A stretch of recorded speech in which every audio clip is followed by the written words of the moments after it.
noite a você que nos acompanha pela internet e também a alguns irmãos que estão aqui conosco no templo.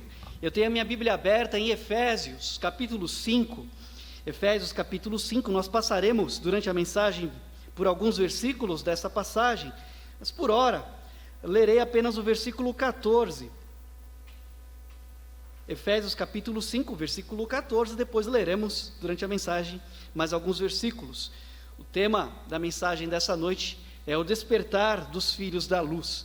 E diz assim, versículo 14: Por isso diz: Desperta, tu que dormes, levanta-te dentre os mortos, e Cristo te esclarecerá. Oremos. Senhor, te louvamos por essa noite, pela tua palavra lida, e pedimos ao Senhor, ó Deus, que use as palavras desta mensagem, e acima de tudo a tua palavra, para falar aos nossos corações, a todos que estão acompanhando ou ainda verão, que seja, Senhor, a tua voz a falar conosco. É a nossa oração em nome de Jesus. Amém. Bom, o sono é um assunto que atrai a atenção da comunidade científica. Estima-se que o ser humano passa pelo menos 1/3 da sua vida dormindo. Então, se você conhece alguém que tem 33 anos completos, até agora ele dormiu pelo menos 11 anos. E é conhecido por todos nós que um bom sono, um sono de qualidade, ajuda na prevenção contra doenças, como também ajuda a restabelecer o corpo, a parte física, a mente, como também ajuda a consolidar a memória. Assim como também é consenso, nós sabemos que existem más consequências para noites mal dormidas. O mais importante não é dormir muito, é dormir bem, porque é um problema também dormir quando não se deveria dormir, ou dormir mais do que se deveria dormir. E os especialistas, os estudiosos desse assunto dizem que temos um ritmo circadiano, e que se renova a cada 24 horas. É claro que existem outros fatores que podem influenciar esse ciclo, como genética, ambiente, ou até mesmo hábitos que influenciam nesse ciclo. Mas, naturalmente, esse ciclo é controlado ou é regulado pela quantidade de luz sob a qual nós estamos expostos ao longo do dia. E por intermédio de um hormônio chamado melatonina, que é o hormônio do sono. Então, a ausência de luz faz com que o nosso corpo produza ou sofra a influência desse hormônio do sono. Olha que interessante, a ausência de luz naturalmente produz mais sono, enquanto que a luz nos ajuda no despertamento. É interessante que Paulo usa uma questão fisiológica para trazer uma aplicação espiritual. Ele faz um alerta aos crentes de Éfeso a respeito da incompatibilidade entre as obras das trevas, ou os filhos da desobediência, com os filhos da luz. Não há compatibilidade entre luz e trevas, de modo que quem é filho da luz, mas ainda compactua, apoia, ou se simpatiza com as obras das trevas, talvez esteja num sono profundo. Então ele diz: desperta tu que dormes. Os dias são maus, e é urgente que os filhos da luz não estejam entregues ao sono espiritual. E como? Como que os filhos da luz podem despertar deste sono perigoso?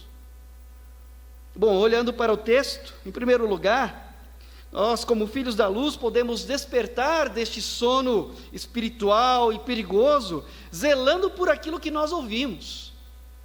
Cuidado com o que você ouve. O versículo 6 deste mesmo capítulo nos diz ninguém vos engane com vãs palavras, porque por estas coisas que Paulo citou antes, vem a ira de Deus sobre os filhos da desobediência. A Bíblia, a palavra de Deus, é um livro espiritual que se discerne espiritualmente. Me lembro de uma irmã que há alguns anos atrás compartilhou conosco que ela deu uma Bíblia de presente para sua ex-patroa. Só que essa ex-patroa também ganhou de presente um Alcorão. E ela começou a ler os dois livros. Aí ela falou para essa irmã: olha, o Alcorão é mais fácil de entender do que a Bíblia. E aí aquela irmã sabiamente disse: é que a Bíblia é um livro que se discerne espiritualmente. Não dá para um homem natural, como Paulo diz, isto é, alguém que não passou pelo processo de um novo nascimento, discernir ou compreender as coisas espirituais. Um homem que não nasceu de novo, alguém que tem uma mente que não passou pelo processo de regeneração, não consegue compreender as coisas espirituais. Mas aquele que é espiritual discerne bem tudo. Inclusive, consegue discernir se o que ouve é palavra de Deus ou não. Ou pelo menos deveria. Então, cuidado com o que você ouve. Cuidado com as mensagens que te colocam muito para cima ou te colocam muito para baixo. Porque a palavra de Deus, o que é a palavra de Deus, nos leva para os pés de Deus. Nos aproxima do Senhor. E se não percebermos que aquilo que estamos ouvindo é ou não palavra de Deus, é porque talvez estejamos em um profundo sono. Conversávamos com alguns casais que fazem parte de um curso que Denise e eu temos ministrado. Durante a lição, nós vimos uma citação de que antigamente as pessoas, ao lerem a palavra de Deus e ao entenderem aquilo que a Bíblia diz, elas simplesmente obedeciam. Mas hoje em dia, precisa apresentar uns 20 argumentos favoráveis, no sentido de que aquilo que ela vai fazer, vai obedecer, é vantajoso para ela, para que de fato ela obedeça. Porque no mundo hoje tudo é relativo, não existe uma verdade absoluta, e isso é um grande erro, é um grande engano. E Deus não está preocupado com a opinião do homem. Deus está comprometido com a verdade, porque Ele está comprometido consigo mesmo. Então, cuidado com o que se ouve, com o que acessa o seu coração, a sua mente. Alguns têm certa habilidade com palavras, com persuasão, e estão manipulando, como se fosse possível, né? A palavra de Deus, e acabam enganando inclusive aqueles que são filhos da luz. O que era pecado antigamente continua sendo pecado hoje. Impurezas sexuais, cobiça, amor ao dinheiro, tudo isso continua sendo pecado. E a palavra de Deus continua dizendo, condenando essas coisas. Por isso, cuidado com o que se ouve. Mas, além de se ter cuidado com o que se ouve, também, para haver um despertamento, é preciso ter um zelo com relação às companhias. Nós, como filhos da luz, despertamos de um sono espiritual quando zelamos bem por boas companhias. Então, não ande com quem anda nas trevas, é o que a Bíblia diz. Versículo 7, portanto, não sejais seus companheiros. Há um adágio muito conhecido aqui no Brasil, diz: diga-me com quem tu andas e te direi quem és. Talvez você já tenha ouvido isso dos seus pais, talvez você já tenha dito isso aos seus filhos, talvez você tenha até ouvido isso como se fosse um versículo bíblico. Não é um versículo bíblico, mas tem fundamento bíblico, porque em Provérbios capítulo 13, versículo 20, diz: o que anda com os sábios ficará sábio, mas o companheiro dos tolos será destruído. 1 aos Coríntios 15, 33, diz que as más conversações corrompem os bons costumes, ou o primeiro salmo fala do cuidado com quem a gente anda, as rodas que nós frequentamos. E o versículo 7, o apóstolo diz para não sermos companheiros com os filhos da desobediência. com aqueles que praticam aquilo que até dizer é vergonhoso, é torpe. Então, filhos da luz, cuidado com quem temos andado. Entretanto, nós precisamos entender que não significa romper definitivamente a relação com os pecadores, porque nós precisamos falar do Evangelho para os pecadores. Até mesmo nós fomos alcançados por pessoas que falaram conosco a respeito de Jesus. Mas significa que nós não compactuamos, não apoiamos, nem incentivamos imoralidades ou práticas daqueles que andam na escuridão.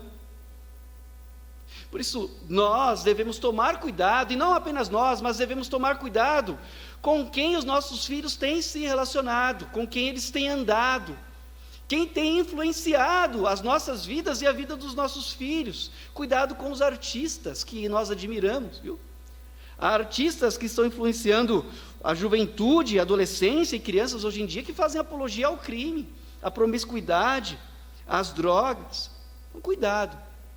Seja vigilante, esteja atento, não durma no ponto, porque a Bíblia diz que nós devemos, na verdade, fugir das paixões da mocidade e seguir a justiça, a fé, o amor e a paz com os que com o coração puro invocam o Senhor. É com esses que você deve andar. E por último, outra maneira de um filho da luz despertar de um sonho espiritual é zelando por aquilo que é agradável a Deus. Versículos 8 a 10. Porque no outro tempo erais trevas, mas agora sois luz no Senhor. Andai como filhos da luz, porque o fruto do Espírito está em toda bondade e justiça e verdade, aprovando o que é agradável ao Senhor. Então nós devemos zelar por aquilo que é agradável ao Senhor. E aquele que é filho da luz, aquele que é de fato filho de Deus, ele tem prazer naquilo que Deus também tem prazer e aprova. E do que Deus se agrada e aprova? Poderemos falar de muitas coisas, mas para concluir a nossa breve mensagem nessa noite, eu vou falar apenas 3. Bom, primeiro, Deus se agrada da fé. Não abra mão da fé. O diabo, ele é especialista em enganar, e o seu alvo é roubar a nossa fé. Mas há recompensas para quem não abre mão da fé. Hebreus capítulo 11, versículo 6, diz que sem fé é impossível agradar a Deus, pois é necessário que aquele que se aproxima de Deus creia que Ele existe e que é recompensador ou galardoador daqueles que o buscam. Outro motivo que leva Deus a se agradar de nossas vidas é a obediência. O capítulo 11 de Hebreus, aqueles homens, aquelas pessoas citadas pelo autor, que agradaram a Deus pela fé, foram obedientes. E qual pai não se agrada de um filho obediente? E por último, cultive a gratidão, seja agradecido. Versículo 20, depois Paulo vai dizer que nós devemos dar graças a Deus por tudo, sempre dando graças. E não há gratidão como alguém que quer manipular a Deus. Deus não é manipulável, mas uma gratidão de quem reconhece a bondade do Senhor. E qual pai não fica feliz em saber que tem um filho que é sinceramente grato por sua bondade? Por isso, filhos da luz, é tempo de despertar, de não andar em trevas, mas como filhos da luz, andar na luz do Senhor Jesus. Que Deus te abençoe e que essa palavra seja uma bênção na sua vida.